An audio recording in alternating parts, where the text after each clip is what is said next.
Since the outbreak of hostilities in 1959, United States Army advisors in Vietnam have undergone a variety of experiences and learned much about the complexities of guerrilla warfare in Southeast Asia.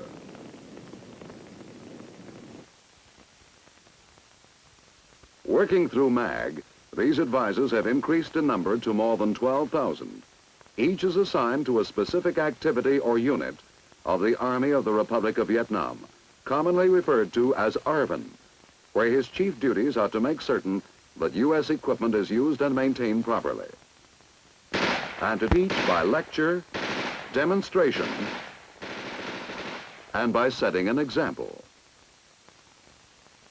Perhaps the advisor's most important function is to advise and assist the unit commander, his ARVN counterpart, to make suggestions skillfully and diplomatically in a manner adjusted to the customs and traditions of the Vietnamese and to the individual personality of the commander.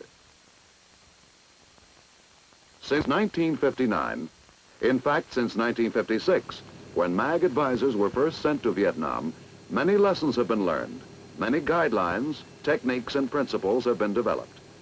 Perhaps the best way to describe the experiences of U.S. advisors in their relationship with the Vietnamese and to illustrate the lessons learned is to tell the story of one U.S. officer, Captain William R. Johnston, who from May 1962 until April 1963 served as Maag advisor to the 1st Infantry Battalion, 11th Regiment, 7th Infantry Division, Army of the Republic of Vietnam.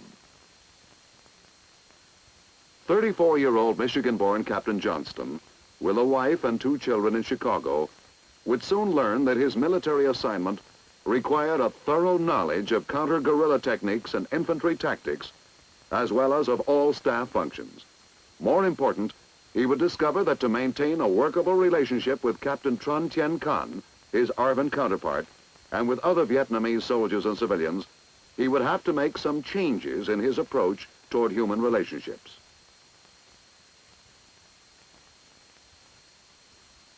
His counterpart, Captain Con, had received infantry and artillery training in the United States, but there was still the large gulf of 2 divergent cultures separating them. To function efficiently as a unit advisor, it would be up to Captain Johnston to bridge this gulf as rapidly and as completely as Vietnamese customs would permit. As Johnston met officials such as the district chief and ARVN regimental commander, he was aware of the need to understand the Vietnamese people without becoming involved in their politics. The advisor's duty was to adhere to the U.S. national policy, and his obligation would be to support the military operations of the incumbent government of Vietnam. When Johnston reported to the 1st Battalion, they were stationed at a sugar mill at Hip Hua. The main source of sugar, rum, and molasses for all of the Republic of Vietnam, it was located in the Mekong Delta on the Oriental River, 16 kilometers east of the Cambodian border. One primary mission of the 1st Battalion was to provide security for the mill, as well as to stop the Vietcong from forcibly collecting taxes from farmers who brought in sugarcane. Captain Johnston made it a point not to rush matters in establishing himself with the Vietnamese and with Captain Con. With them here is Sergeant Doc, a school teacher drafted into the Army and now Johnston's interpreter. The American captain learned that the mill employed 2,000 workers and was in an area largely controlled by the Vietcong. He and Con estimated that 30% of the employees were guerrillas who operated on night patrols disrupting supply lines. Feeling his way carefully, one of Captain Johnston's first recommendations was to improve artillery emplacements, thereby increasing flexibility of fire for the 155 howitzers at the sugar mill.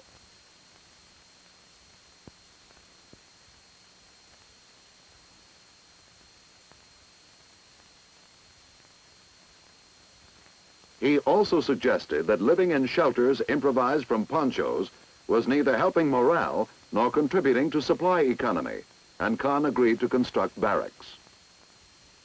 Another basic mission of the battalion was to secure a portion of the only usable road for transport of personnel, sugar, and supplies between the mill and Saigon. The road led through Vietcong-infested territory, with an estimated 2 companies of guerrillas operating in the 1st Battalion's area of responsibility.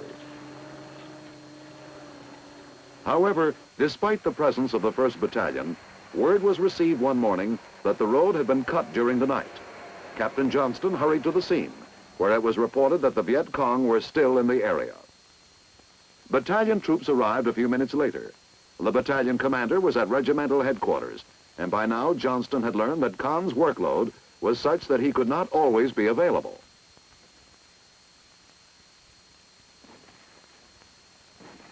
The 2nd Company tried to intercept the guerrillas, but only succeeded in driving them into the jungle. By this time, Johnston considered himself a member of the battalion, was aware that the officers and men liked to hear him say, "We'll do this," or "our battalion." He recommended a course of action to the company commander, remembering that an advisor never commands, only suggests. With the Vietcong still within range, a .30 caliber machine gun was brought into use. A 60mm mortar crew quickly set up their weapon and began firing.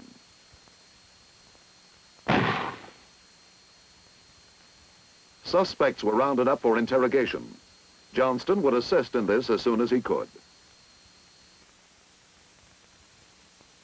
Once the guerrillas were driven off and the chance of harassing fire reduced to a minimum, civilians recruited by the district chief began repairing the road.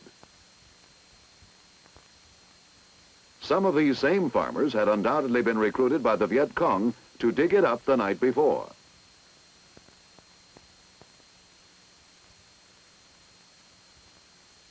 There were several motives for cutting the road.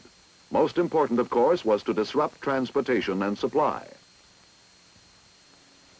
These passengers disembarking so their bus can bypass the damaged portion illustrate another motive, which was to enable the Vietcong to halt civilian traffic in order to recruit guerrillas, capture or kill officials, take hostages, collect money, and to deliver propaganda harangues and leaflets.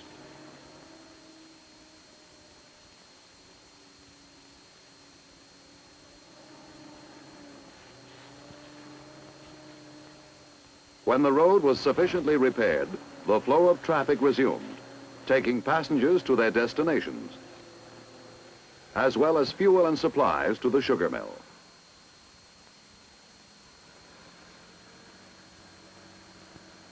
As a result of the cutting of the road and other night activity by the Vietcong, Captain Johnston made a recommendation which led to the first appreciable disagreement between him and Captain Con.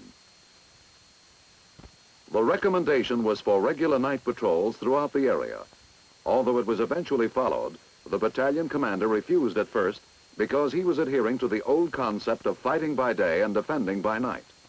Johnston then asked permission to lead volunteer patrols, and Con reluctantly consented.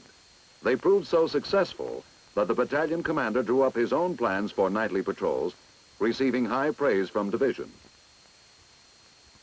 Johnston's reward was satisfaction from the results obtained.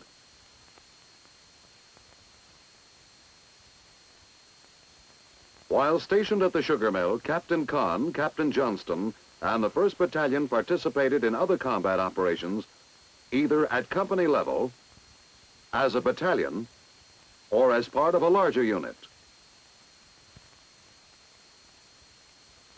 Helicopters played an important role in such operations, and it was up to Johnston to request helicopter support through the regimental advisor, as well as to brief U.S. pilots.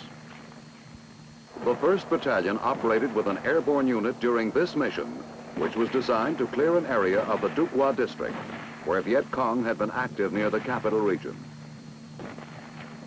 At first, to get an idea of the capabilities of battalion troops, Johnston accompanied the lead elements. Huts, which served as guerrilla hideouts, and CPs were burned to the ground.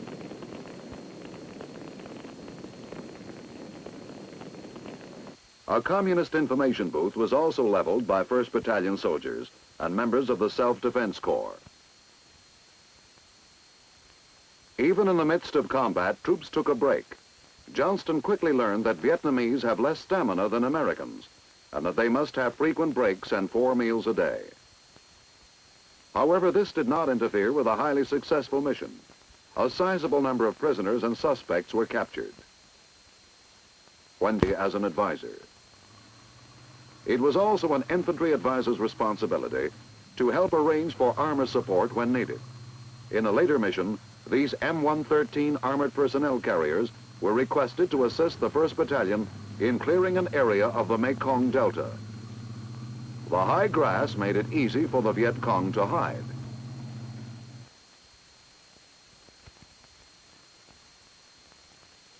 However, some wing armor or any other support, it was up to the U.S. advisor to make his counterpart aware of its availability, as well as to establish liaison with each supporting unit through the Maag Advisory Team Headquarters in Mito.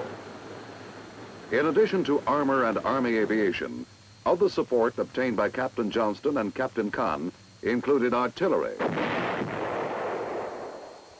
engineer, signal, ordnance, medical, and naval. It was while the battalion was stationed at the Hipwa sugar mill that Johnston recommended inauguration of a program designed to retrain the unit's personnel. The U.S. advisor devoted much time to helping supervise this training, which emphasized techniques especially adapted to the local terrain, as well as weapons training.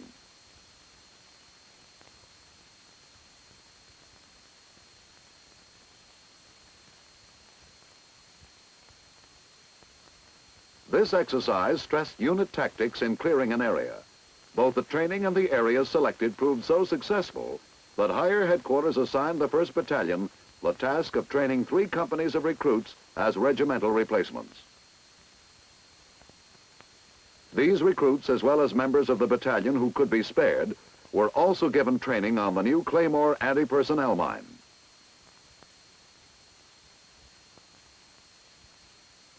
Because the demonstration range which the battalion built was located outside the compound and trainees were subject to sniper fire, they kept loaded weapons in hand. The lecture phase was conducted by Lieutenant Keem, Battalion S5. Johnston had recommended him for this duty because he spoke some English and the two could communicate directly.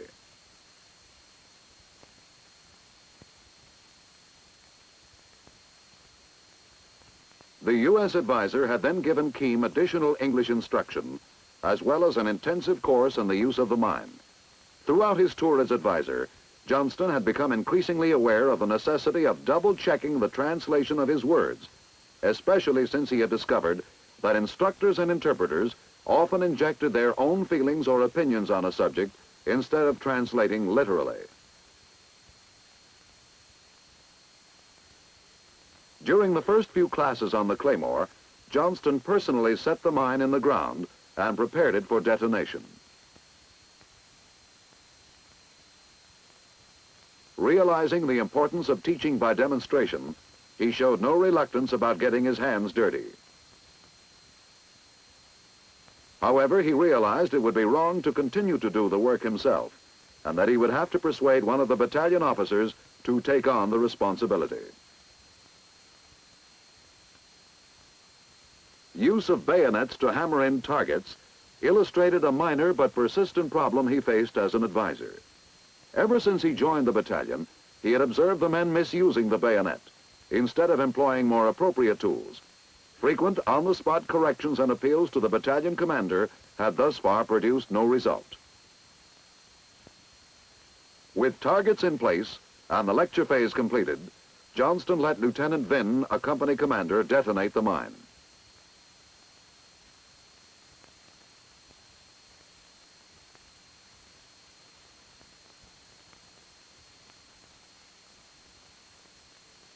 Something was wrong. It failed to detonate. Johnston quickly improvised a field expedient method, removing the batteries and teaming up with Lieutenant Vinn to make manual contact.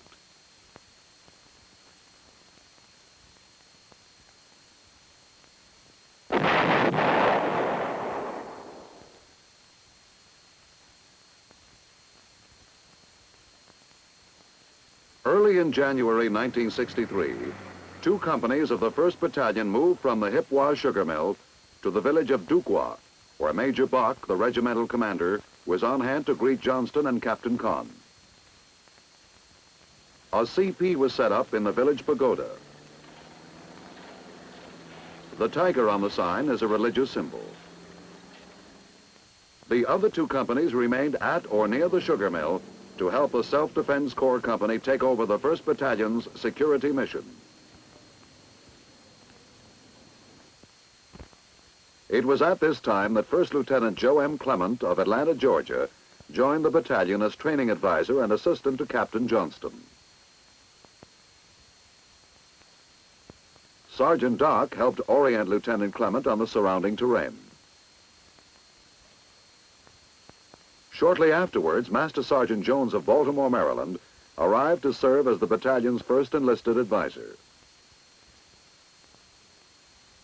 Primary reason for moving 2 companies of the battalion to Duqua was to have them help convert the village into a strategic hamlet. Since Duqua was in the heart of Vietcong country, Johnston never went anywhere without his AR-15 rifle, keeping it by his side even when he slept.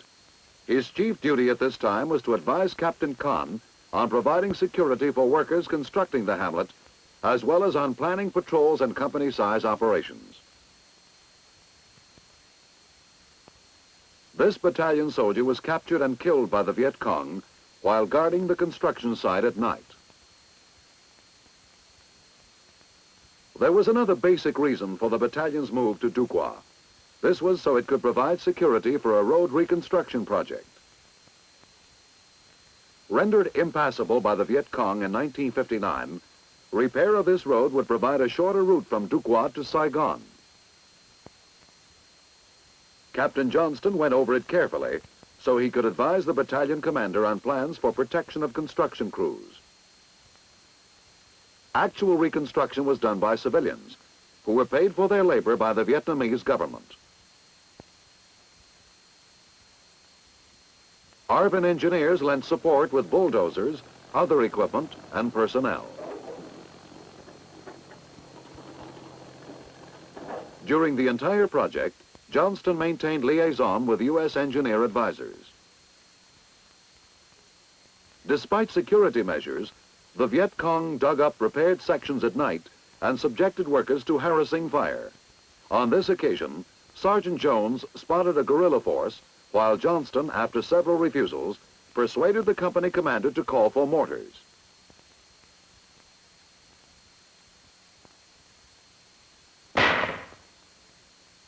He also found time to reassure an anxious mother whose son was being interrogated as a suspect that he would not be mistreated. In addition to their basic duties, the 3 U.S. advisors concerned themselves with battalion morale. These palm fronds were for the roof of a barracks Johnston had recommended, Captain Conn had authorized, and Lieutenant Clement had been delegated to supervise.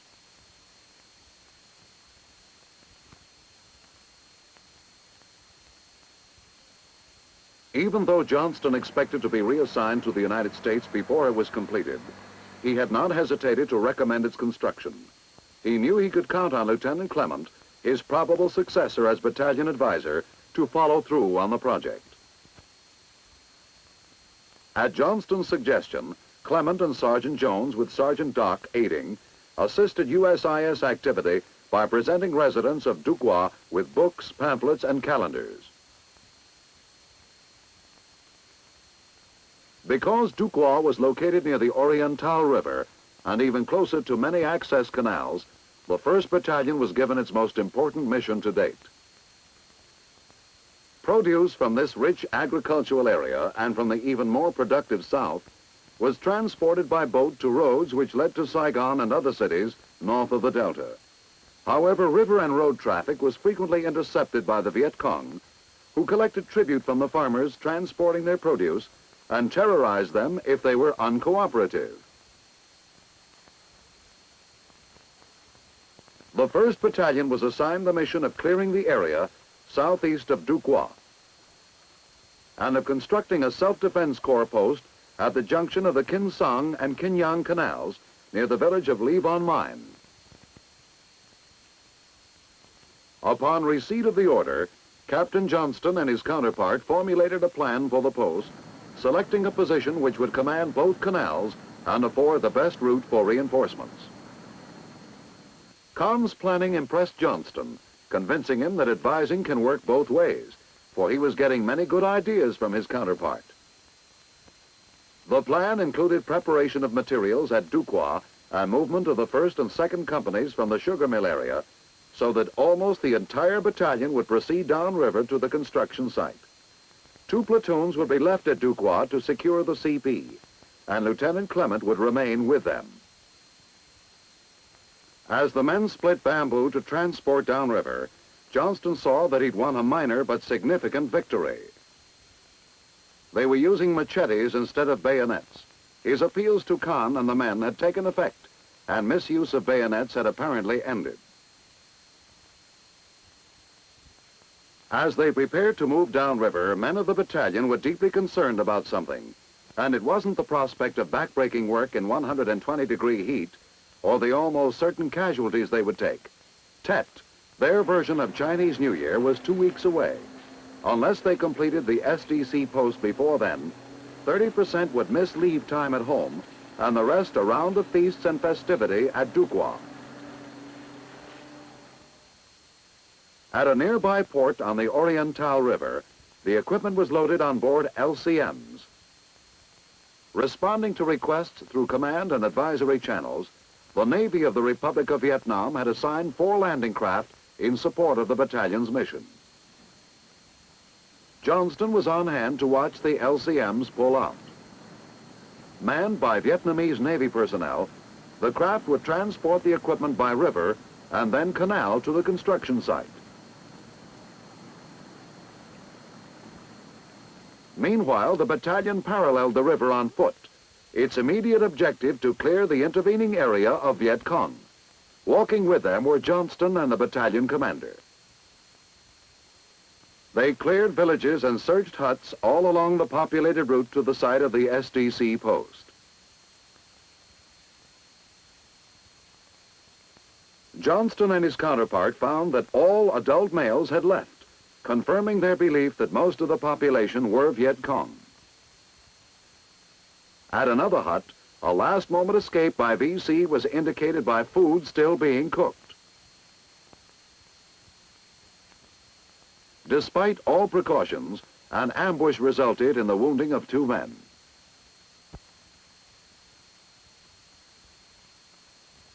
On the river, the Navy was having its own taste of the Vietcong, receiving harassing fire from the thick jungle. In return, they opened up with their 20mm cannon.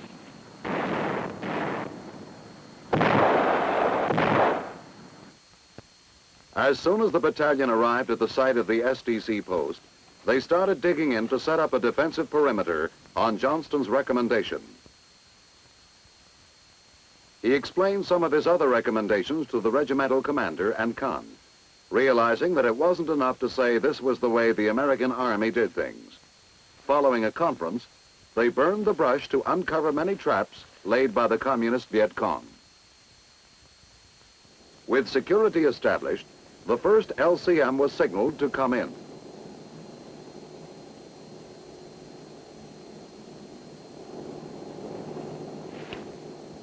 Johnston lent a hand in tying it to the bank. The battalion was now ready to begin its basic mission, construction of the SDC post, following the plan drawn up by Johnston and his counterpart. The wall for the triangular post would be of mud, which would become almost as hard as concrete when it dried.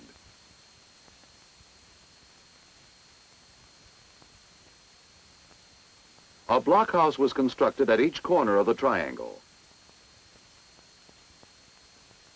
Captain Kahn personally supervised many phases, while Johnston was everywhere, observing and advising.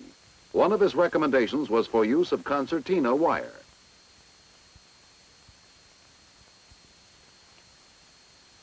Their joint plan also included the digging of a moat surrounding this entire post.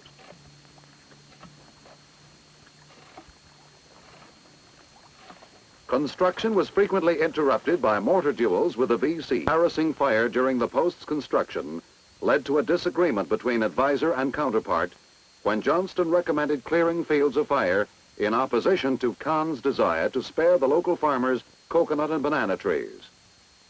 Johnston won his point, and SDC personnel, together with members of the battalion, burned fields of fire on both sides of the canal. The following day, another battalion soldier was critically wounded by sniper fire at 11:50 hours, a significant time since it was 10 minutes before virtually all ARVN troops took a 2-hour siesta. ARVN helicopter units did not respond to a request for evacuation, and almost certainly would not during the siesta period. Deeply concerned, Johnston radioed a request to the regimental advisor for a U.S.-piloted helicopter. He received a regretful refusal, because only when ARVN refused a mission could U.S. pilots be sent.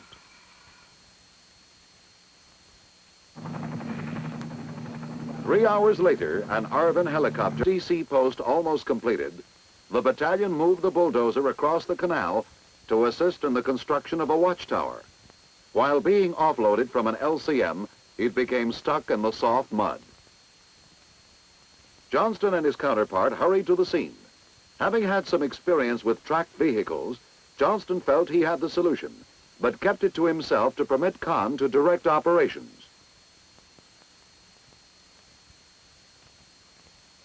The battalion commander's methods were suitable for wheeled vehicles, but only succeeded in bogging down the tractor even more. Both the battalion commander and his U.S. advisor were worried for several reasons. First, they might lose a bulldozer. Second, the troops were under harassing fire. And third, the all-important deadline of Tet was drawing closer. Delay could well cost the men their holiday, and battalion morale could become dangerously low.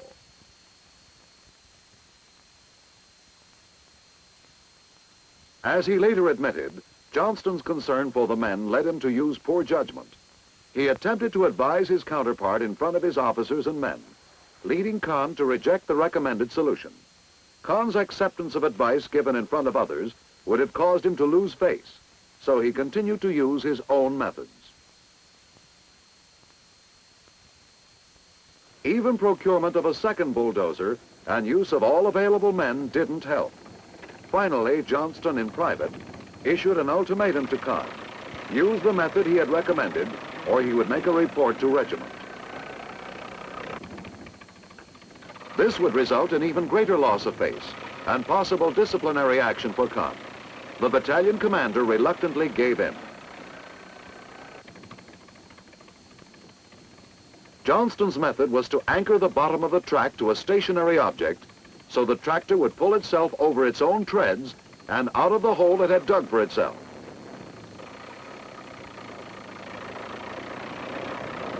His method worked. The men threw their hats in the air in a spontaneous expression of joy. They made it.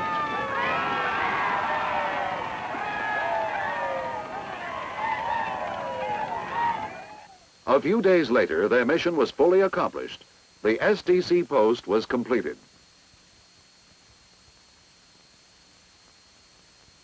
The SDC men and their families moved in to man the post and set up housekeeping, bringing in firewood for cooking and drinking water.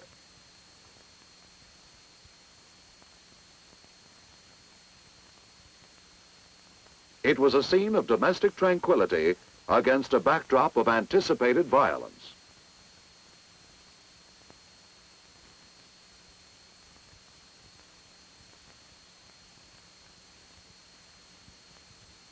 With the post fully completed in 10 days, the battalion headed back to Duquois.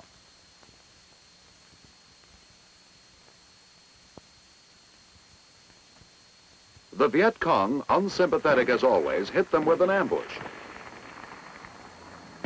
It was quickly met with small arms and mortar fire. Khan directed the action.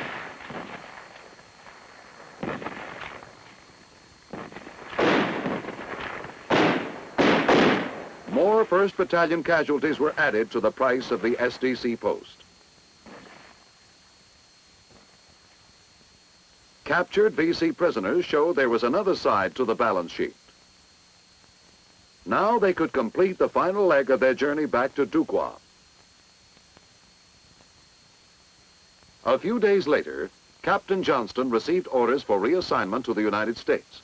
He had said goodbye to all the men except the wounded. His good friend, Khan, was with him on this last mission. There was a heartwarming mutual respect between advisor and counterpart, and between officers and men.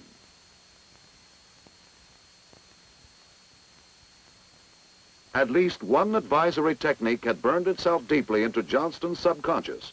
These were indeed his troops. It was time for him to return to the United States and for Lieutenant Clement to replace him. The new battalion advisor had already learned, as Johnston had, that a careless word or action could not only jeopardize the success of a mission, but could cost the United States dearly in goodwill and cooperation. He recognized that the rapport developed by Captain Johnston had been achieved at great personal sacrifice and at considerable cost to the United States. Inevitably, there would be problems. It would be up to him to work them out as Johnston had. However, one fact was certain. All else being equal, he would have an easier time of it, because his predecessor had laid the foundation of a workable relationship with his counterpart and the rest of the battalion.